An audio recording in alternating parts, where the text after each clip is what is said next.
Boa tarde a todos. Obrigado, Júlio. Obrigado, Maurício, pela oportunidade, né, de estar apresentando a ferramenta aqui. São, de fato, duas soluções. Vou começar com uma delas, né, uma dessas soluções.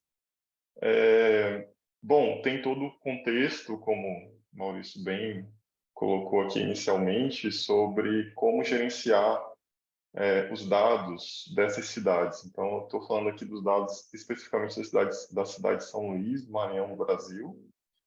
E essa é uma solução que vai tentar dar uma introdução, né, dar um ponto de partida para esse gerenciamento de dados para a cidade de São Luís. Tá? Então, a gente tem um cenário. Tá? O cenário que nós, como consultores, encontramos aqui na cidade foi que eu tenho uma administração distribuída do município, na forma de várias secretarias, e essas secretarias têm um uso de dados compartilhados, só que de uma maneira muito limitada. O que acontece normalmente é que vários analistas dentro de cada secretaria possuem os dados especificamente colocados para eles, tá? Mas isso não chega a ir para outras secretarias de uma maneira muito fácil. E, geralmente, esses dados, mesmo locais, em cada secretaria, acaba tendo replicação, acaba fazendo uma análise, e essa análise não é registrada de forma a você ter uma informação relativa do que foi feito, tudo mais, né? Então, a gente presenciou esse cenário inicial, né, de multiplicidade de dados, e como existe essa multiplicidade de dados, acontecia muito inconsistência dessas informações, tá? No sentido de que eu tinha a mesma informação representada de várias formas, mas não necessariamente eu saberia qual era a forma de maior confiabilidade, tá? Então, são problemas que a gente encontrou no cenário, um problema bem mais, diria, de gerenciamento de dados, né? Gerenciamento de informações, tá? Isso representa um desafio, né? Uma vez que se deseja habilitar o município a fazer uso de aplicações de Big Data, fazer usos de Data Science e tudo mais, como é que eu vou fazer isso se eu tenho os meus dados de uma maneira muito distribuída, mas não tenho interoperabilidade, não tenho muita integração? Então, a gente pensou numa solução para isso, que é o Data Integration API. Começa com essa solução e depois a gente vai para outra solução. Bom, o que é essa ferramenta, né? Na prática aqui eu vou colocar ela como uma API mesmo, uma biblioteca, tá? E essa ferramenta, na verdade, é para eu fazer tanto a integração dos dados, a manipulação desses dados, quanto depois o acesso, visualização, permitir a análise e tudo mais.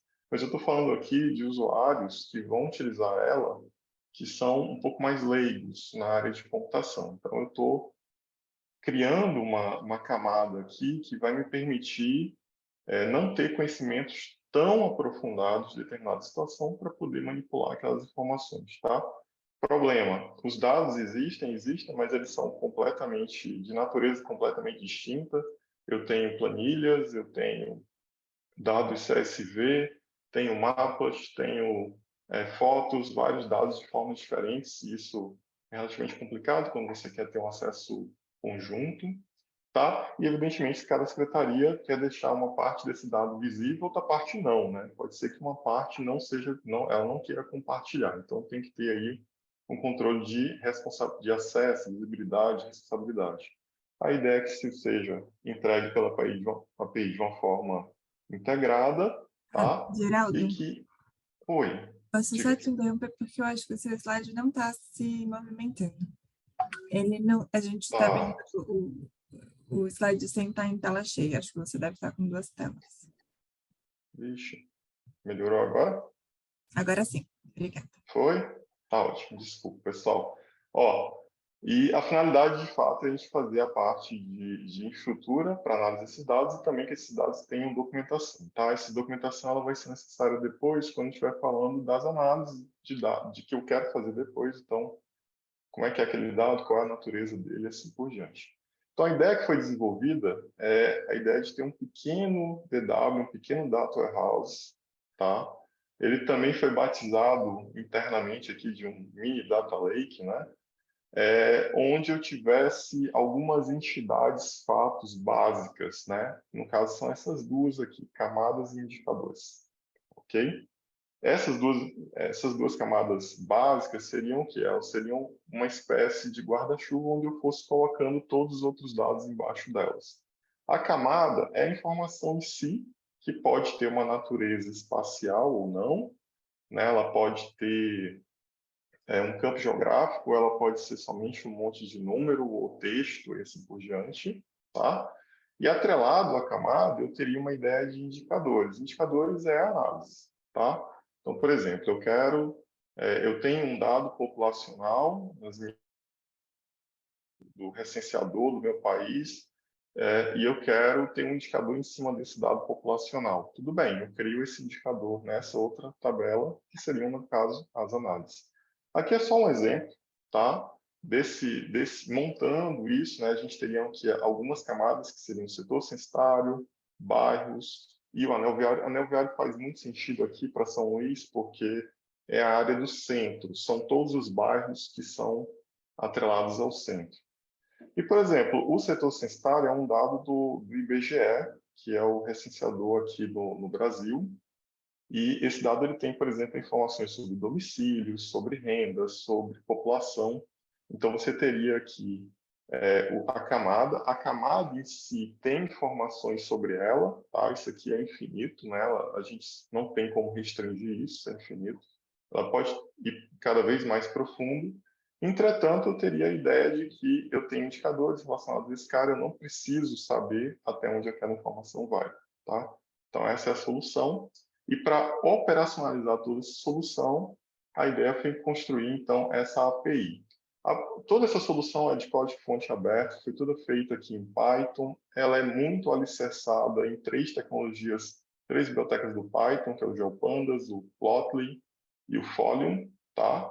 Mas a APIzinha que realmente está aqui em verde, ela é um conjunto de funcionalidades para você obter dados, manter dados, ou seja, inserir, remover tudo mais, e visualizar, tá? E a API é o que a gente chama aqui de uma facade, uma fachada para que eu não tenha que lidar com a complexidade de tudo que está aqui embaixo, tá? Então, na verdade, o meu analista ele vai olhar para esses dois caras aqui em cima, que provavelmente ele vai escolher um Jupyter Notebook para fazer a aplicação, ou ele vai fazer algo com Mercury, com código assim por diante. E a gente está usando como um database aqui, embora não seja obrigatório, a gente está usando o Postgres como database final. Bom, por ser uma API, eu vou ter que mostrar um pouquinho de exemplos, esses exemplos são em código, tá? Tudo vai começar aqui importando a API, essa linha de código, como eu falei, é para simplificar mesmo. E geralmente o primeiro passo é você alimentar essa base de dados, tá? Então a ideia aqui foi alimentar a base de dados com dados de São Luís, o exemplo, né? Estou aqui inserindo uma camada, onde esses dados de São Luís são sobre desenvolvimento humano, são dados lá da fonte IPEA. Você tem que formar o dado, que aqui é um dado espacial, um shapefile, a tabela onde isso vai ficar na minha base de dados. Campo-chave não é obrigatório, eu botei aqui só para, mas se você não mandar, o próprio sistema se autodefine. O nome do que é esse dado, o DH Atlas, e uma descriçãozinha dele. Esse aqui é só o resultado depois de inserido, já tinha um dado do IBGE. Tá, aqui depois que você insere a camada, você gostaria de inserir os indicadores. Aqui é um exemplo de inserção de indicadores, pode ser feito de duas formas. Aqui está em lote, né? Tipo, eu já tinha um arquivo CSV com todos os indicadores, pá, manda tudo de uma vez. Tem um formato específico para isso. Mas se não tiver, não tem problema, você manda um por um, se for o caso, tá? Pronto, isso é manter dados. A maior parte do tempo de manutenção de dados, você vai estar fazendo isso com a API. Agora, para a coisa ficar interessante, vamos ver como é que é para obter esses dados, olhar eles, né? Então, aqui eu trouxe só um exemplo quanto a você. Eu vou pegar um indicador do DH que a gente acabou de colocar, vou cruzar esse indicador com os setores censitários, que é uma espacialização do IBGE muito utilizada aqui no Brasil, e vou delimitar essa área pelo centro, que foi a área de estudo do projeto, especificamente. Tá? Então, para obter a camada, é só uma função mesmo obter camada, vai vir um setor censitário, que é um GeoPandas, Eu pedi simples porque eu não quero os dados atrelados a ela, eu só quero a geometria, né, só a parte espacial. No caso do UDM, eu já quero tudo, né? Indicador, tudo certinho, tudo calculado. Então, eu estou pedindo o tema, o UDM, ele vai trazer tudo. E, além de carregar esse GeoPandas com tudo, ele vai carregar esse meta-UDM, que é um dicionário que diz como são os dados. Tá? Olha, os dados estão assim, são assados, assim por diante. Isso aqui é a área de delimitação, o anel viário, tá? E eu vou colocar algumas informações de equipamentos públicos. Ok, quando eu quero cruzar essas informações, então a biblioteca já me dá aqui umas funções de junção espacial, então eu vou cruzar os shapes para ou delimitar uma área ou apresentar uma área sobre a outra. No caso aqui eu estou fazendo os setores em relação ao centro e o DM em relação ao centro. Daí eu posso visualizar, né? Posso visualizar um indicador, né? Para visualizar um indicador, eu posso visualizar na forma de gráfico ou mapa. Eu trouxe aqui só mapas, que fica mais... Mas aqui, eu posso visualizar um indicador específico. Nesse caso, eu posso passar um ou uma lista de indicadores separado por vírgula. Ele vai criar um mapa para cada indicador desse. Esses mapas não são estáticos, tá? Eles são interativos. É porque aqui na figurinha ficam estáticos. E esse parâmetro a mais aqui é um parâmetro de layout, né? Caso você queira aumentar, queira passar uma cor diferente, assim por diante. Além de visualizar o indicador desse jeito, né, um indicador por vez, você também pode visualizar no mesmo mapa várias coisas ao mesmo tempo, né? Várias camadas ao mesmo tempo, que é esse outro exemplo que eu trouxe, né? Então, eu posso simplesmente pedir para gerar um mapa, que é essa vis multimapa. Depois, bom, a gente acabou de carregar lá os setores centro, então, olha, carrega para mim a camada setores centro, que é o tipo layer. Depois, carregar como marcador, que são esses bulletzinhos que estão com izinho, os equipamentos, só que eu quero especificamente dentro de equipamento aqueles que são de educação. Então, aqui são posições de escolas nessa região do centro de São Luís. E, por último, o indicador. O indicador, como eu quero que ele seja pintado, aqui eu estou falando de um indicador de renda, né? Como eu quero que ele seja pintado, ele tenha cores, da escala de cores, eu vou usar o tipo choro, de chorotype, né? E aí, aqui a variável que eu estou colocando, que é do indicador, ele vai calcular sozinho os intervalos de cores, e isso aqui é a legenda. Pronto, ele gera esse mapa direito. Eu botei um pouco sobreposto, mas a ideia é que esse mapa direito tem as informações todas. Bom, como resultado, a gente acredita ter atingido uma ideia de uma funcionalidade que possa ser facilmente utilizada pelo usuário, pode ser facilmente implantada e até que seria interessante se as pessoas também pegassem ela para estender ela, né? Adicionassem novas funcionalidades assim por diante. A ideia também era que o usuário não tivesse que mexer com coisas de banco de dados, como SQL. Se ele não tiver tanto conhecimento de GeoPlus, também não teria problema. Para plotar os mapas com Folium também não teria problema, mas isso não impede nem um pouco, se o usuário já for um usuário avançado, ele possa usar tranquilamente todas as tecnologias e outras, tá?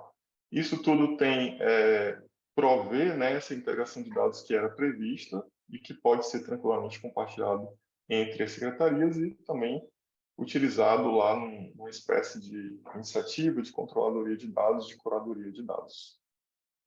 Bom, é isso que eu queria apresentar do Data Integration API. Obrigado a todos. Essa aqui é uma parceria muito importante, o BID, da Prefeitura, e a gente está representando aqui pela universidade. Tá? Fico disponível para perguntas. Uma pergunta: se é necessário fazer algum tratamento no arquivo do IBGE. Tá. No arquivo do IBGE, são os indicadores em si, tá? Tem alguns dados nesse arquivo que ou esse indicador está vazio, ou ele está com um valor, não me recordo muito bem, mas é um xzinho, se eu não me engano. Então, assim, dentro da API já existe uma série de funcionalidades de tratamento de dados para fazer limpeza desses dados.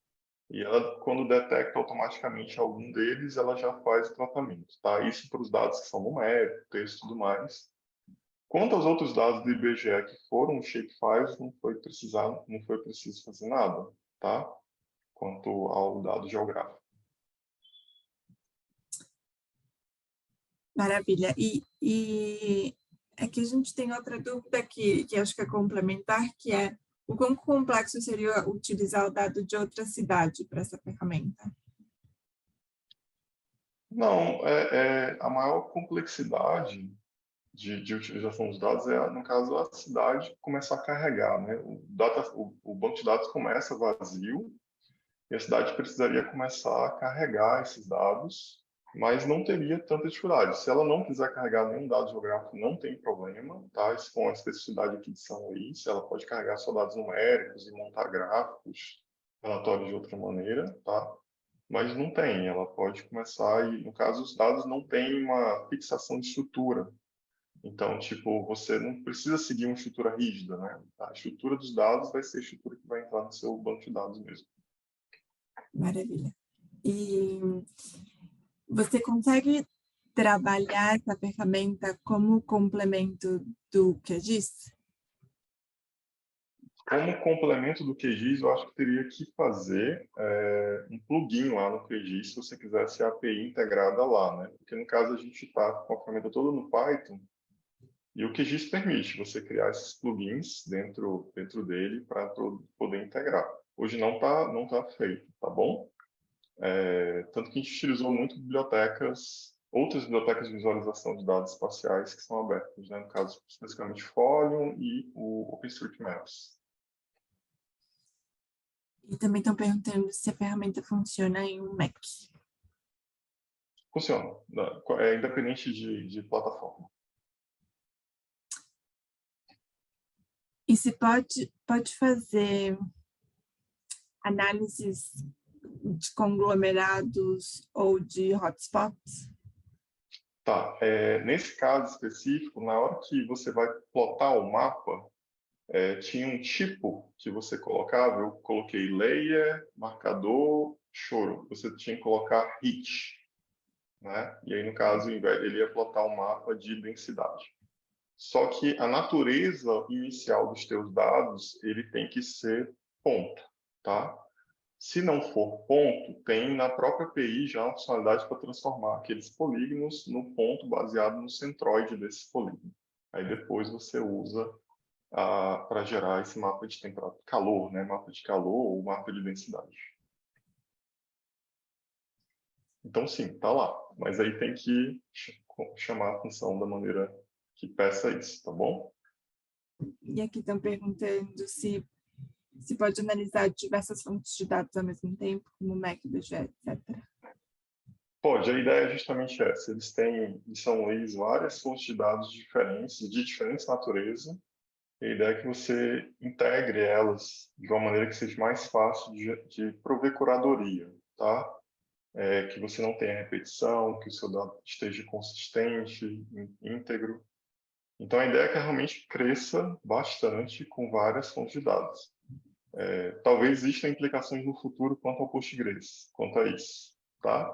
Mas aí são implicações relativas à infraestrutura e, por experiência própria, vai demorar bastante tempo para chegar nessas implicações, tá? Tem que crescer muito, muito mesmo. A ferramenta permite monitorar as edificações de aluguel social no centro de São Luís. Tá. Quanto às edificações de aluguel social, se você tiver esse dado de quais são essas edificações, então você pode ir mantendo esse banco de dados de uma forma temporal, né? À medida que vai passando a cada mês, talvez seja um recorte temporal ou semanal, e você pode ir visualizando ao longo do tempo como é que foi essa ocupação do aluguel social.